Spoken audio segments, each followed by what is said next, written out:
Om Swastiastu. Umat Hindu di Nusantara telah mengenal salam penganjali umat Om Swastiastu. Salam ini sedemikian unik dan mencirikan persatuan umat Hindu Nusantara.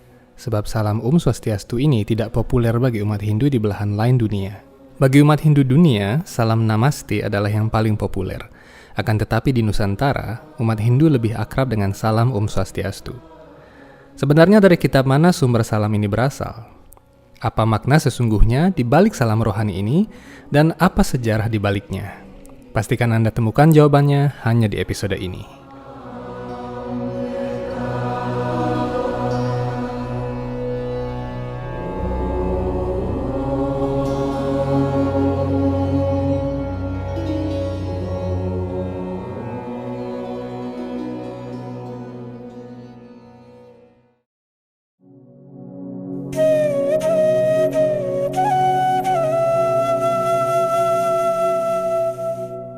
Kata Om Swastiastu adalah sebuah kalimat Sanskerta.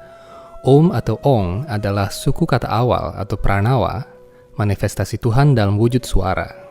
Kitab-kitab suci Weda menyatakan bahwa suku kata Om yang adalah gabungan dari suara A, U, dan adalah akar dari segala mantra Weda dan adalah bentuk Tuhan sebagai suara. Karena itu orang-orang yang menginginkan kemajuan spiritual hendaknya berlatih mengucapkan Om sambil mengatur jalan napas. Ini disebut latihan pranayama. Tatkala seseorang sukses dalam melakukan pranayama kelahiran demi kelahiran, ia perlahan-lahan akan disucikan dari kekotoran dalam hatinya berupa nafsu, amarah, dan loba. Dengan demikian, ia berangsur-angsur akan menginsafi keagungan nama suci Tuhan. Ini dinyatakan oleh para otoritas rohani Weda seperti Maharshi Vyasa, bahkan Dewa Brahma sendiri. Jadi tatkala seseorang mengucapkan kata Om, Tuhan hadir dalam suku kata itu secara tidak langsung sebagai wujud suara. Demikianlah sakralnya pengucapan Om dalam salam Om Swastiastu. Sementara itu kata Swastiastu sendiri adalah gabungan dua kata, yakni Swasti dan Astu. Swasti berarti kemujuran atau keberuntungan, dan Astu berarti semoga. Dengan demikian kita dapat mengartikan secara harfiah bahwa Om Swastiastu berarti semoga ada kemujuran. Namun tahukah Anda bahwa salam Om Swastiastu sesungguhnya berasal dari sebuah sloka terkenal dalam kitab suci Weda? Faktanya salam sakral ini adalah bagian pembuka dari sebuah sloka indah yang bisa ditemukan dalam kitab suci Weda Bhagavata Purana atau Srimad Bhagavatam, buku kelima, bab 18, sloka 9. Sloka ini adalah doa-doa pujian yang dipanjatkan oleh Maharaja Prahlada, putra Hiranyakashipu, kepada Sri Narasingha Awatara. Om Swastiastu Vishwasya Khalah Prasidatam Dhyayantu Bhutani Shivam Mitho Dhiya Manascha Bhadram Bhajatad Adhokshaje Aveshyatang No Matirapyahaituki.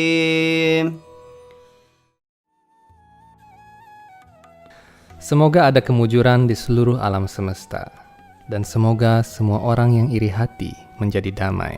Semoga semua makhluk menjadi tenteram dengan melaksanakan bakti kepada Tuhan. Karena dengan bakti kepada Tuhan, mereka akan memikirkan kesejahteraan satu sama lain.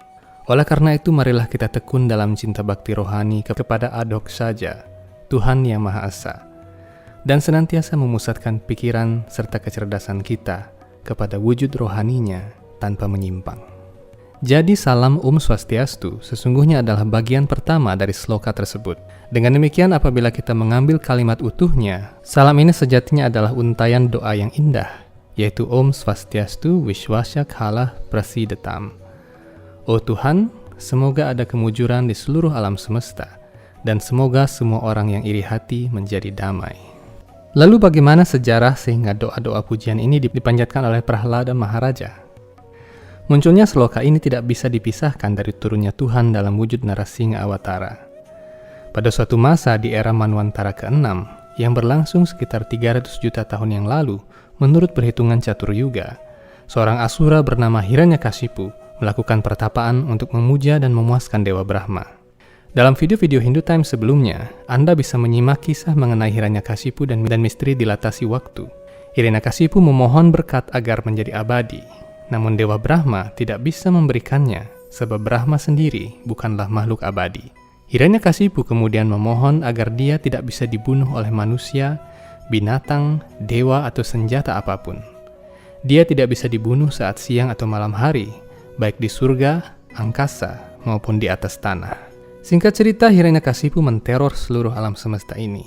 Kitab Suci Weda bagian Purana mencatat bahwa wilayah kekuasaan Hiranyakasipu mencakup seluruh wilayah bumi, wilayah ekliptik matahari, ketujuh wilayah Patala hingga orbit seluruh planet di tata surya ini. Dalam istilah astronomi Weda, ekliptik matahari adalah wilayah yang dikenal sebagai antariksa yang menjadi batas antara Buarloka dan Swarloka.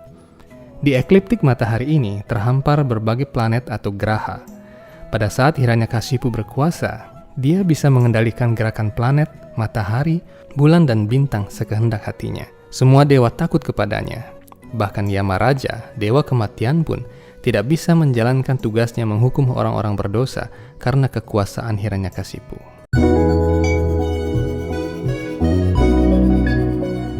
Hindu Times Channel kini memiliki fitur Join Member. Dengan mengklik Join Member di bawah video ini, Anda mendapatkan fitur-fitur konten yang lebih eksklusif. Anda dapat memilih salah satu di antara 3 fitur member kami, yakni Kanista, Madhyama, dan Utama, sesuai kebutuhan Anda.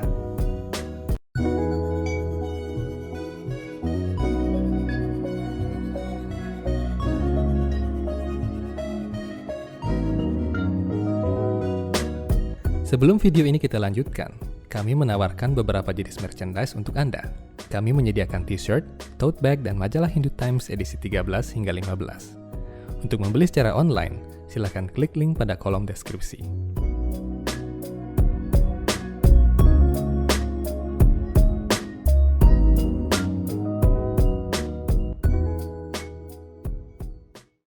Hiranyakasipu memiliki misi besar yang gila, yakni membunuh Tuhan. Anda tidak akan menemukan kegilaan dan ambisi aneh semacam ini dalam sejarah manapun. Hiranyakasipu sangat iri kepada Tuhan dan ingin membunuhnya. Iblis itu berpikir bahwa jika semua korban suci yadnya dihentikan, pengucapan nama suci Tuhan dilarang, dan orang-orang yang memuja Tuhan dibinasakan, maka Tuhan akan mati. Karena itulah dia menteror seluruh alam semesta dan menghentikan semua korban suci serta pengucapan nama suci Tuhan.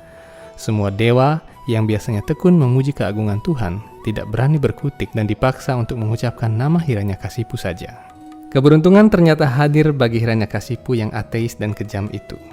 Putranya yang masih kanak-kanak, yakni Prahlada, adalah penyembah Tuhan yang sangat tekun. Mengetahui bahwa anaknya selalu mengucapkan nama suci Wisnu di mana-mana, Hiranyakasipu sangat murka. Sri Wisnu yang sangat ingin dibunuhnya itu ternyata dipuja oleh anaknya sendiri. Berkali-kali Hiranyakasipu ingin membunuh anaknya, namun Tuhan senantiasa menolongnya. Pada suatu ketika Prahlada dipanggil oleh ayahnya. Hiranyakasipu memberinya satu kesempatan terakhir. Namun Prahlada tetap berkata bahwa tidak mungkin makhluk hidup biasa bisa membunuh Tuhan, sebab Tuhan tidak bisa dibunuh dengan cara apapun. Tuhan adalah roh alam semesta yang ada dalam setiap atom, yang tidak bisa dimusnahkan, namun dapat memusnahkan segala sesuatu. Dia adalah sang waktu yang menjadi saksi perbuatan setiap makhluk. Mendengar itu Hiranyakasipu malah semakin marah. Kemudian ia mengangkat gadanya dan bertanya, "Apabila Tuhan ada di mana-mana, maka apakah dia ada dalam pilar ini?" Prahlada menjawab iya tanpa ragu-ragu. Hiranyakasipu kemudian menghantam pilar batu itu dengan gadanya, dan dari pilar yang terbelah itu, Tuhan muncul dalam wujud setengah singa dan setengah manusia. Dengan wujud itulah, ia membunuh Hiranyakasipu.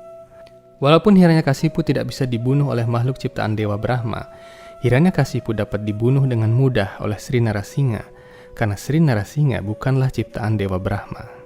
Sri Narasingha adalah wujud Tuhan sendiri yang menciptakan Dewa Brahma melalui lotus yang tumbuh dari pusarnya.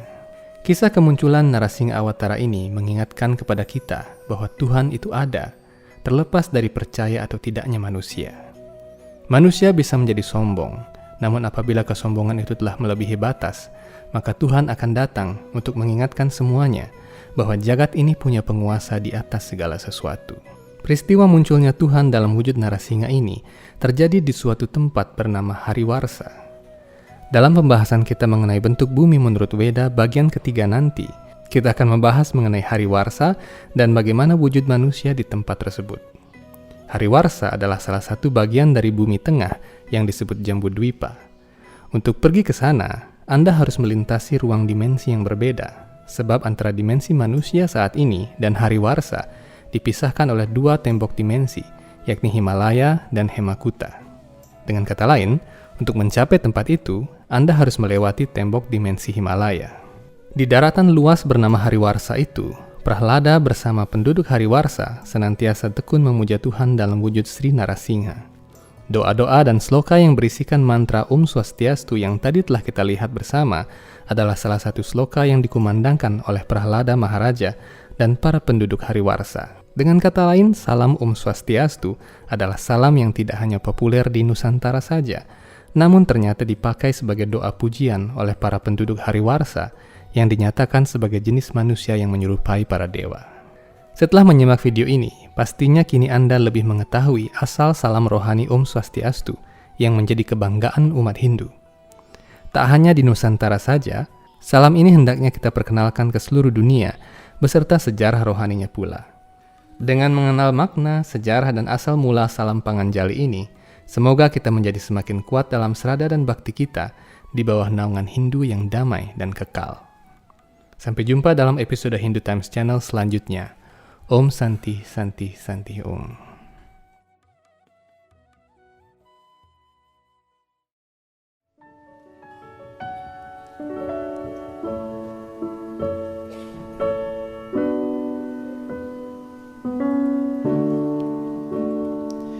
Swastiastu Vishwasya Kala Prasidatam Dhyayantu Bhutani Shivam Mito Dhiya Manascha Bhadram Bhajata Dadokshaje Abhishyatam